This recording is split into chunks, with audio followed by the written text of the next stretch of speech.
ಒಂದು ದಿನ ಕಾಡಿನಲ್ಲಿ ಮೊಲವು ಸಿಂಹದ ಮರಿಯನ್ನು ಕಾಪಾಡಿತು. ಸಿಂಹದ ಮರಿ ಮೊಲಕ್ಕೆ ಧನ್ಯವಾದ ಹೇಳಿತು.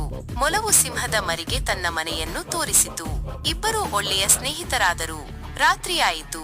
ಮೊಲವು ಸಿಂಹದ ಮರಿಗೆ ಕ್ಯಾರೆಟ್ ತಂದುಕೊಟ್ಟಿತು.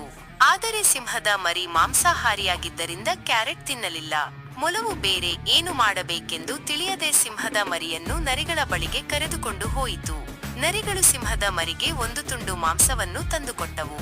ಸಿಂಹದ ಮರಿ ಅದನ್ನು ಸಂತೋಷದಿಂದ ತಿಂದಿತು. ನಂತರ ಮೊಲವು ಸಿಂಹದ ಮರಿಗೆ ನೀರು ಕುಡಿಸಿತು. ಆಗ ನರಿಗಳು ಸಿಂಹದ ಮರಿಯ ಮೇಲೆ ದಾಳಿ ಮಾಡಿದವು. ಸಿಂಹದ ಮರಿ ನರಿಗಳೊಂದಿಗೆ ಹೋರಾಡಿತು. ಮೊಲವು ಸಿಂಹದ ಮರಿಯನ್ನು ರಕ್ಷಿಸಲು ಪ್ರಯತ್ನಿಸಿತು. ಆಗ ಸಿಂಹದ ಮರಿಯ ತಾಯಿ ಅಲ್ಲಿಗೆ ಬಂದು ಎಲ್ಲ ನರಿಗಳಿಗೂ ಪಾಠ ಕಲಿಸಿದಳು. ಸಿಂಹಿ ತನ್ನ ಮಗನನ್ನು ಕಾಪಾಡಿದ ಮೊಲಕ್ಕೆ ಧನ್ಯವಾದ ಹೇಳಿದಳು.